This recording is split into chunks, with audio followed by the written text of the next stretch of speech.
আল্লাহ আমি পাপিষ্ঠ বান্দা। আন্ধার ঘরে রাস্তা সোজা,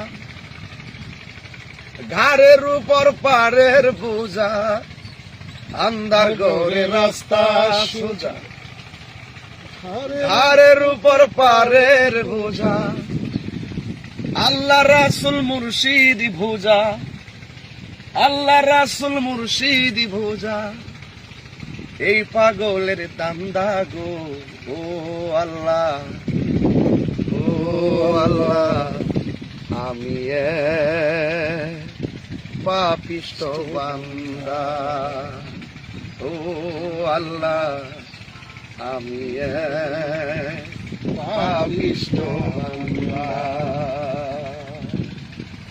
আন্দারপুরের মানুষ আমি,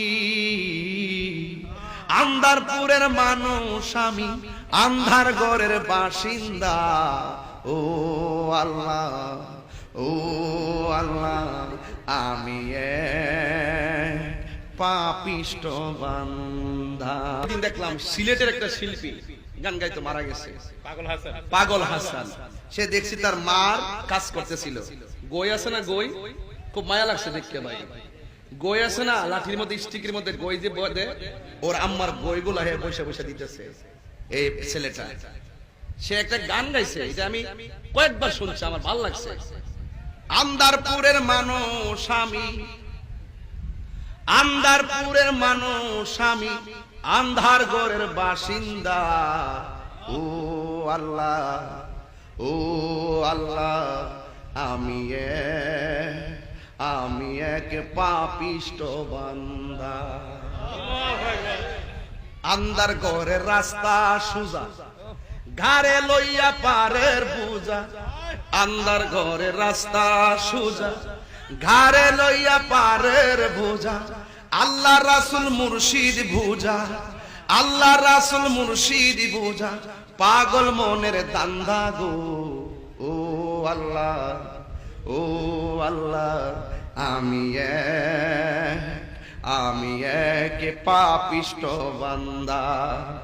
আন্দারপুরের মানুষ আমি, আন্দারপুরের মানুষ আমি, আন্ধার ঘরের বাসিন্দা। ও আল্লাহ, ও আল্লাহ আমি পাপিষ্ঠ বান্দা। কি মনে করেন নাজাতের জন্য এটি যথেষ্ট? কথা কোন ঠিক কিনা? আন্ধার ঘরের রাস্তা সোজা, একদম ডাইরেক্ট মরলে কই যাবেন? এটা বেহানা সোজা, গাড়ে লইয়া ফারের বোঝা। ওই আখেরাতের বোঝাটা কান্দে লইয়া খাড়ো লইয়া গেছে গিয়া। এখন ওই জায়গার ভিতরে আল্লাহ রাসূল মুর্শিদ বুঝা বুঝন করা পাগল মনের দান্দা। এটা তাহিরের দান্দা, এটা আপনাদের দান্দা। আতিউল্লাহ ওয়া আতিউর রাসূল ওয়া উলিল আমরি মিনকুম। আল্লাহ রাসূল মুর্শিদ, জোরে কোন সুবহানাল্লাহ। আমি একটু ব্যাখ্যা করছি এটা। ওই যে মার কাজ করছে, গই বানাই দিছে, আরে কি আল্লাহ তার জান্নাতবাসী করুক, আমিন। আল্লাহ তার ত্রুটি মার্জনা করে আল্লাহ তাকে জান্নাতবাসী করুক, আমিন। দোয়া করবেন। আর মানুষ কাকে বলে? ঈমানের সাথে একতা, শৃঙ্খলা, ভালোবাসা, ভ্রাতৃত্ব, মনুষ্যত্ববোধ জাগিয়ে তোলার মাধ্যমে মনের মানসিকতাকে যিনি নূর করতে সক্ষম তাকে মানুষ বলে।